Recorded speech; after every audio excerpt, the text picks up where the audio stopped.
Hello, my name's Tim Aalders. I'm running for U.S. Congress District 3 from the state of Utah. One thing became very clear to me as I've traveled from rural to urban areas, and that's that the people are angry.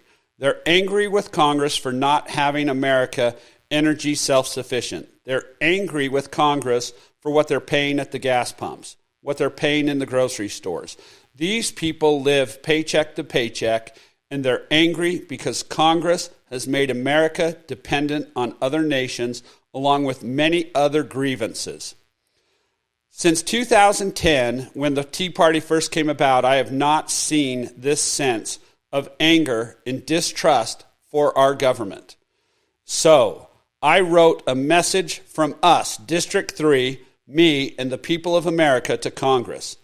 Vote for me on April 23rd and help me be able to deliver this message, the Declaration of Restoration, to the floors of Congress. Here is that message. Throughout the course of human events, it has once again become necessary for the people of the United States to remind their leaders of the political bonds which have connected them with one another, that their most sacred duty is to respect the powers of the original documents of this great country.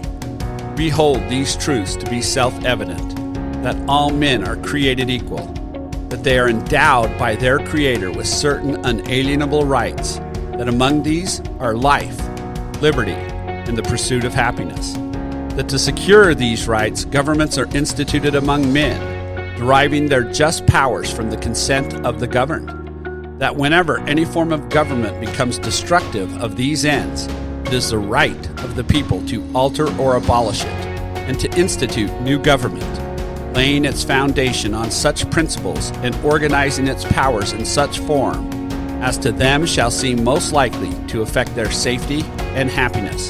Prudence indeed will dictate that governments long established should not be changed for light and transient causes, and accordingly all experience hath shown that mankind are more disposed to suffer, while evils are sufferable, than to right themselves by abolishing the forms to which they are accustomed. But when a long train of abuses and usurpations, pursuing invariably the same objectives, a design to reduce them under absolute despotism, it is their right, it is their duty to throw off such a government and to provide new guards for the future security. Such has been the patient sufferance of these United States, and such is now the necessity which constrains them to restore their country. The history of our government has shown a steady departure from the foundation that made us great. To prove this, let facts be submitted to a candid world. It has refused to secure our borders, allowing illegal immigration, drug smuggling, human trafficking, violence, and murder to go unchecked. It has unjustly intervened, interfered, and defied the will of these states from passing laws of imminent and pressing importance. It has arbitrarily and unconstitutionally created agencies with ideology contrary to our republic to rule over our lives and dictate our politics. It has established foreign trade agreements that have compromised our jobs, our economy, and the security of our nation. It has abdicated control of our monetary system to an unknown entity that has kept secret its acts, devalued our currency, and contributed to economic decline.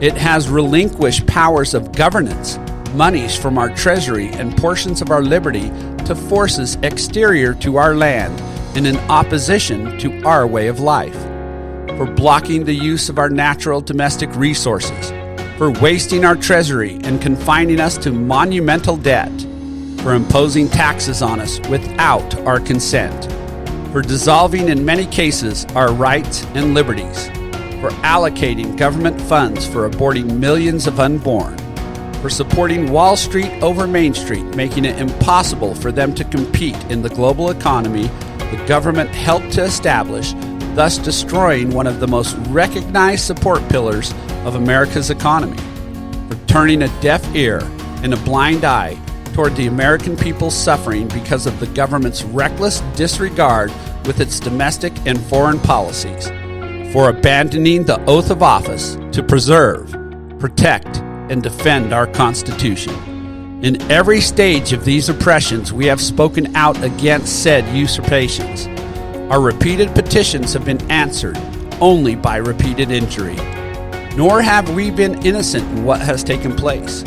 We share in blame for allowing corruption and personal agendas to influence the running of our nation. We, therefore, the people of the United States of America, declare to our elected leaders in the District of Columbia that you indeed represent the labor solely for us and no others. We, therefore, the people of the United States of America, declare to our elected leaders in the District of Columbia that you indeed represent and labor solely for us and no other. We exhort you to heed our voices and act befitting the offices to which you have been elected. We hereby issue final notice to perform the duties of your office with honor, integrity, and patriotism, and to put country before self and principles over politics. That you must henceforth, without delay, exert all your faculties in restoring our government to the bounds of our Constitution and govern according to such, that we will no longer accept failure and you will be held accountable by the people, that America is a republic of 50 free and independent states, which can act accordingly, that these states are united as one nation under God, and that this nation, America, must now be restored to its original foundation. And for the support of this declaration, with a firm reliance on the protection of divine providence, we mutually pledge to each other our lives, our fortunes, and our sacred honor.